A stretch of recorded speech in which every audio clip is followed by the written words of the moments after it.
Hey guys, today I'm bringing you something else entirely. Basically, this is not a tank review kind of thing. This is 3-year-old gameplay that you're seeing, so you're also not really basically seeing it for the gameplay. Um, Basically, it's sort of like a vlog, and I'm just going to speak things that are on my mind and all. Nothing to do with Blitz generally, well, some stuff, but not like events or tanks or anything. Just this is basically about me and my life and all of that. So if you're not interested in any of that, then just don't watch, basically. I've done a video like this about a year and a half ago, and I think it's about high time I did one again. And the reason that I'm doing that is because I'm still struggling with a lot of things, and sometimes that means that I don't really keep up with videos and events and all of that. Like, I have NDA, I get early access to things, but sometimes it's just too much to ask and I can't get myself to make vids. And I always feel responsible for my content and all of that, so I kind of want to explain just why that is and all. So that's basically my take on this video, me just talking and explaining stuff. And basically I don't want sympathy. I'm not looking for like, oh my god, I feel so sorry for you or whatever. It's not like that. It's more like I want to explain, because if I vanish for a month or so, then it's not that I don't care about the content, it's not that I don't care about the channel, it's more like I'm literally not able to work on videos right then. So a year and a half ago, like I said, I made a video similar to this just to explain stuff, and I'm rather much still struggling with the same things. Like, I've got 5 autoimmune diseases. I say 5, technically it's 4, but one of them is, they're fairly certain it's an autoimmune disease as well, but they're still researching that, so it's not like fully proven yet. 2 of them affect my thyroid, which basically means that I've got no energy whatsoever, and meds make it livable and all, but it also means that you gain weight really quickly and lose it with a lot of difficulty. So it's that's hard on its own. But I was like sort of had my life in balance since that happened. And then a few years ago I got fibromyalgia to boot, and it took me a long time to get the diagnosis, mainly because the doctors were staring themselves blind on my thyroid, which was not exactly helpful. Now, last year I've had a special therapy track. They call it's multidisciplinary therapy. So they look at physical stuff. They also look at mental aspects and all of that, in order to not so much make you all better, because that's literally impossible. There is no cure for fibromyalgia, and you have to live with the symptoms. Basically, I'll briefly explain that too. But they sort of like give you better handholds as to how to deal with it and how to manage yourself and your body better, so that it's affecting your life a little less. So basically, the simplest way to explain fibromyalgia is pain. It's kind of like you're in pain the whole time, all day, every day, in all of your body. And the way I tend to describe it is that on good days, it's like you've got muscle aches all over your body the whole time, everywhere. And on bad days, it's how I would imagine someone set on fire feels. So yeah, that's not fun. And it's like, currently I have sort of a balance in my life, so that if all goes well, if stuff is normal, then I can cope. And it's like I said, it still means I'm still in pain. That's not changing ever.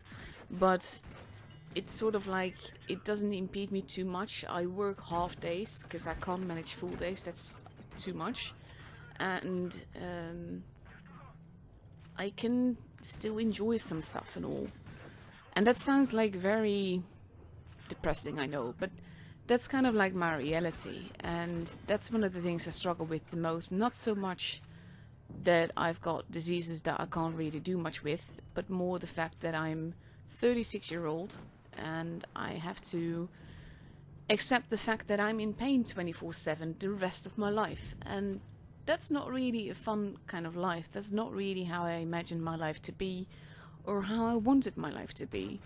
Like, I'm glad that I'm able to still work 50%, because lots of people with fibromyalgia or some of the other stuff that I've got do not manage to work at all because of the pain and everything. So in that way, I suppose you could say that I'm lucky. Because of the therapy track, I know how to manage my days better. And like, if I'm having a good day and I avoid doing too much, then I also avoid more bad days. But like, the way you need to see it is that if normal is zero pain, and normal people don't have pain all the time. You have pain if you've worked out and you get muscle cramps and stuff, but you normally do not have pain. Now, on a scale from 0 to 10, with 0 being normal and 10 being I can't move, I'm dead, then like on average I'm at about 3 or 4 on normal days in pain skill wise, and if I'm having a bad day it can go 6, 7, 8. So that's kind of like, I'm not sure if I'm explaining all this right. It's tricky business. But yeah, the thing is that, like I said, if everything goes normal and nothing special happens, then I can have a semblance of a normal life, minus the fact that I'm 50% on disability because I literally cannot work full days. But if stuff is stressful, if I'm struggling because I need to help my mum out or my dad out, or have a physically tough week or anything, that really affects my health quite literally, and it takes me a long time to recover from that, because it's not just like you do too much one day and then if you don't do too much the other day it's fine again. It's unfortunately not like that. If you do too much one day, then you will pay for that for a number of days to come. Like, if I have a very busy week, it will take me 2 or 3 weeks to recover from that and get back to my own version of normal, so to speak. And that's basically where the whole video thing comes in, because if I'm having good days, then I can make videos. But if I'm having bad days, then it's costing too much, and then I choose to not make videos and choose to focus on my health and just resting and all of that. And I always push myself for the tour streams because I absolutely love commentating tournaments. It's great fun. For me, it's the pinnacle of gameplay, and it's something that I would hate to miss out on. But it does come at a price. That's usually during tour seasons. I take a few days off of work to be able to actually be able to stream them and, well, survive. That sounds dramatic, but you get what I mean. But it also means that when stuff is a bit of a mess in my life as a whole, then the videos are the first one to not be done, because it's the easy thing to just let be, so to speak, and just not do, to preserve energy and everything. So I try to push myself for that as well, because I do like the game, I like the channel and all of that, so I take pride in what I've built here, even though it's like I'm not one of the biggest YouTubers. I don't consider myself a pro player or any such, but I enjoy and I'm proud of what I've done with my channel, so that's something that I try to push myself for as well. So that's why you tend to do get the stuff that I can prepare, being an NDACC, with stuff that comes into the game, like the list that I released earlier today, the video I mean, and the stream that I've done just now by the time that I actually put this public. But there are other things that I would love to do. I've got so many great replays recorded over the years, not really counting the whole seal clubbing thing, to be fair, but like the epic replays that people send me to show during tournament streams, I tend to record them as well because they're worth the video. Only I haven't really made videos with them for a very long time, and that's mainly just because it's not been physically in me. And it's not just the physical part, there's also like a big mental component there, because like I said, I'm really struggling with the fact that I have to accept at 36-year-old that I will be in pain for the rest of my life. And they are doing all kinds of research regarding fibromyalgia, and they're only now starting to realize what part of basically that it is indeed an autoimmune disease. They don't know against what, but basically what they did is that they had this research where they injected mice with the antibodies of patients with fibromyalgia, and basically those mice got fibromyalgia symptoms, and that is basically pointing towards it being an autoimmune disease. That doesn't, however, mean that they're that far into the research, because they don't know much more than that, and that's that makes it tricky, because it can take years and years and years before they've actually determined that it is like fully proven an autoimmune disease. And more than that, it's they can prove it that it is an autoimmune disease, and then still not know what it is against, or what it means. Because like, if it's an autoimmune disease, part of my body is attacking my own body. That with my thyroid, the two thyroid diseases that I've got, I know which part of my body is attacked when it flares up, so to speak, and why I need to be on meds my whole life. And I don't mind meds, mind you, because that's just like, if it is what it is and it helps, then sure. But with fibromyalgia, because they're only now realizing that it is an autoimmune disease, and they don't know what it is against yet, they also have no idea how to treat it yet. And research for that can take many, many years before there's any kind of medication that can actually help. And there are a few kinds of medication that can help a little with some of the symptoms. It doesn't really like attack the cause, but it can help with some symptoms. But the thing is that the side effects that you can get from that medication, or those medications, I should say, can be pretty much worse than the actual pain that I'm dealing with. So that's why I choose not to take them. And that it doesn't make the situation easier. And I always feel that, like, I'm trying to be more honest about how I feel when people ask me how I am and how I'm doing and all of that. But at the same time, I feel so negative when I answer people in honesty, that I feel like shit. Because I always feel like shit, and I'm always freaking tired, and I don't want to always say that. And at the same time, I also don't want to give the impression that I'm having a great day and everything is fine, because it's not like that either. But it's hard to find the balance between being honest with people and sharing how you actually feel with people, because people, when they ask you how you are, they generally don't actually want to know if you're doing badly. They just want to have a satisfying answer, and then they can move on. So that's also something to live with, work with, find a balance between somehow. So this is, it's tricky, because physically I don't feel well, and mentally I feel worse. Because for me, I struggle with suicidal thoughts, and it's not like, oh, I'm gonna go to the train station, jump off a wall, and in the train station it would drive too slowly, but got bad humor, but yeah. I'm not at the point like I'm gonna jump from a bridge or everything, because suicide is rarely actually someone wanting to be dead. It's almost always wanting to be out of the situation and not wanting to be in the situation anymore. And that's basically the case in for me, because it's not that I don't want to live, it's like I don't want to live like this. Life isn't fun when I'm constantly in pain. It's not really fun when I'm constantly struggling with that, when I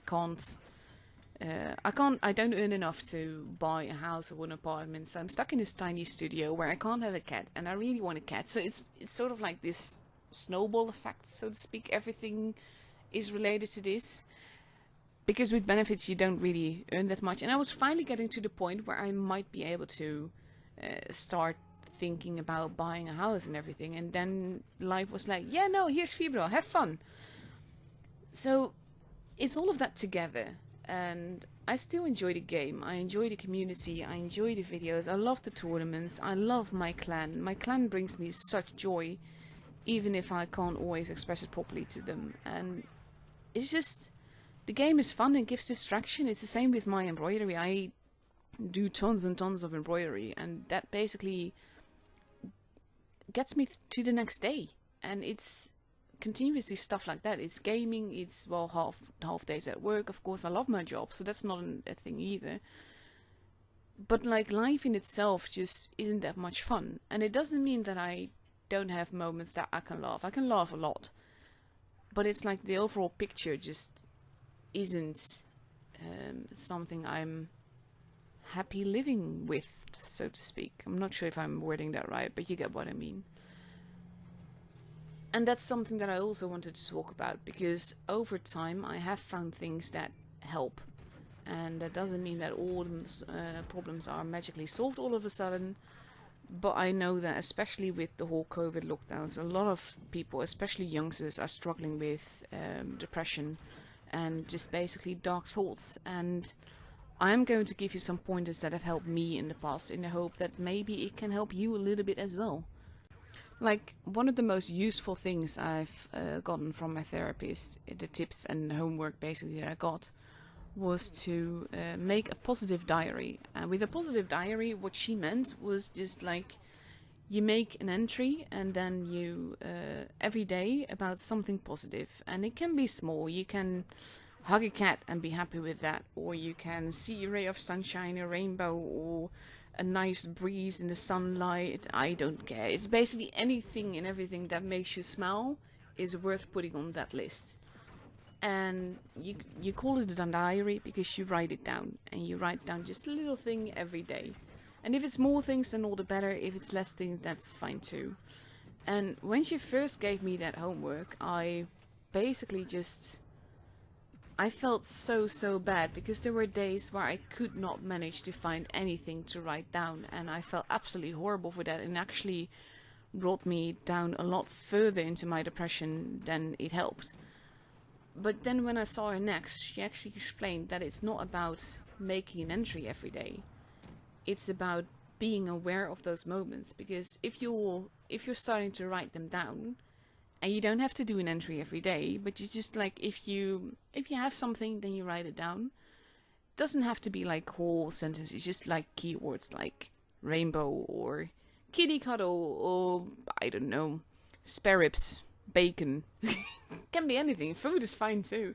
But like, it makes you more aware of it. And that is the key with a positive diary. If you have those moments and you are experiencing them more consciously, it makes life that little bit less dark.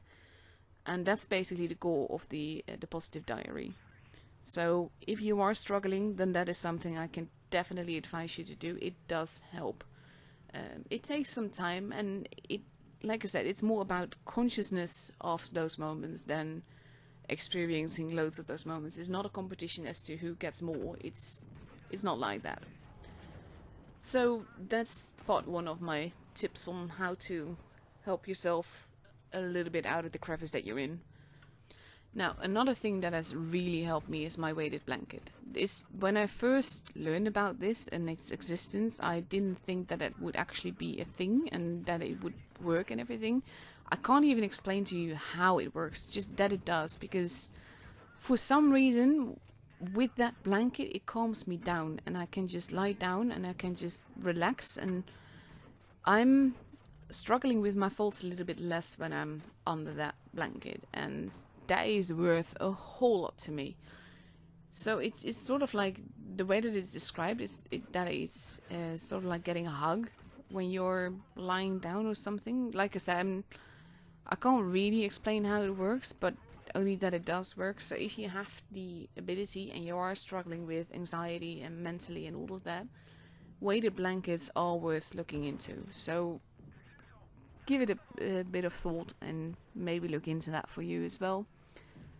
But to be honest, the scariest part about dealing with depression is being honest with yourself. And it takes real strength to be able to figure out what is, well, not necessarily wrong with you, but what is bothering you. What is causing you to be depressed? Why are you depressed? How did that happen? And all of that. And that's really difficult to accept about yourself, because you would have to look at yourself and be totally honest about your flaws, about your strengths, everything. And it's difficult in multiple ways, because some people are incapable of seeing their own weaknesses, because they fear that if they do, then they're not good enough anymore. So they focus on the things that they do good, or try to excuse their behavior the whole time, saying that it's all fine. Or they're so insecure that they only see the bad things about themselves, and that is an issue as well. So trying to be honest with yourself can be really, really difficult. Like in my case, I know that I'm very meticulous, and that for my work is great, but at the same time for my life it can get to OCD kind of levels, and that's not necessarily a good thing. So it's kind of like stuff like that. This is just an example. Of course, I've got deeper, darker secrets and all of that I'm not quite willing to put in a YouTube video. But we all have our strengths and weaknesses and stuff that we can work on. But there too, take baby steps. Like recently I had a friend of a friend that was telling me that they were depressed and they felt so worthless and that their family didn't love them and all of that. And I kind of like, they sort of stuck themselves in their room the whole day to avoid family, to avoid anything. So in this case, start small. Take out the trash, for instance, or do the dishes, something small. It makes you feel accomplished because you've done something useful. It helps your family, which makes them appreciate you more. And just sort of like baby steps. It doesn't all need to be big, giant, useful actions and all of that. Just small is fine. Start somewhere. But starting is the important part. And just try and work on accepting yourself and just love yourself. And that sounds, it always sounds so wrong, and people always make fun of that is wrong, but that is exactly where you need to start. And like I said, start small. And even if you can't love yourself yet, then I know that can take a lot of time, but then at least try to accept yourself as you are, with your flaws and everything. You don't need to be perfect. You're perfect in your own way, and that doesn't mean that everything has to be flawless and that it's straight A's all the time, so to speak. Life just isn't like that. But yeah, that's basically my sort of tips and tricks kind of stuff. I don't know. I'm pretty new at this as well, so I don't pretend to be an expert in any way. But if what I'm saying here and the openness I give here helps anyone, then that in turn helps me, so to speak. That can be my moment for my positive diary today. And I continue to struggle, and that's okay too. One of the hardest things I found to accept about feeling this miserable mentally and physically and everything is accepting that it's okay to feel miserable. One of the other tips that I still want to give as well is that it's okay to find bypasses. There are days when cooking, dishes and everything is beyond me. I do not have a dishwasher, so if I cook anything I have to basically do the dishes, and there are days when that is just asking too much for me, and I really struggle with that, because then at those moments I feel so bad for not even being able to do that. So I've got paper plates and plastic cutlery, well, wooden cutlery, but stuff that I can use and throw out to save on dishes, and I will use microwave meals or ready to go salads or something to avoid having dishes. And those kind of bypasses, if it works for you, then that's okay. It's okay to help yourself like that. It doesn't all need to be according to like what society expects of you. Like, they expect you to be able to do the dishes every day. If you can't, then that's fine. And there's more stuff like that. And then if you are struggling, you can always contact me on Discord. I've got my server and you can find me there and everything. And I will be happy to talk to you and try and think of things for you to make your life a little bit less difficult. And I know the whole dishes thing might sound really weird, but for me that is my hang up, and the thing that basically can mess things up very badly for me, because it becomes huge in my head and I can't cope with it then, and it can make me hyperventilate just for not being able to do the dishes. And that's exactly what I mean when it becomes just too much and you can't really deal with that. So it's important to accept that about yourself as well, that it's okay to not always be able to deal with everything. So yeah, that's basically my whole talking about everything, trying to give you some pointers if you are struggling with mental health issues as well. If you are struggling, like I said, my Discord is always open, and I can't promise to solve things magically, but sometimes just talking to a random stranger on the internet can help you feel better, and I'll be happy to help if I can. And this video has obviously been way longer than I originally expected. I didn't really think that I would be talking for near 26 minutes here. But it is what it is. Like I said, I hope it helps someone. I mainly just wanted to explain how things are for me right now and why I'm not really consistent in the content and the frequency of my content. But also help if I can. So that's basically it. Can't say that I hope that you enjoyed it, but I hope it helps somewhat. And I'll be seeing you guys next time again. Bye bye!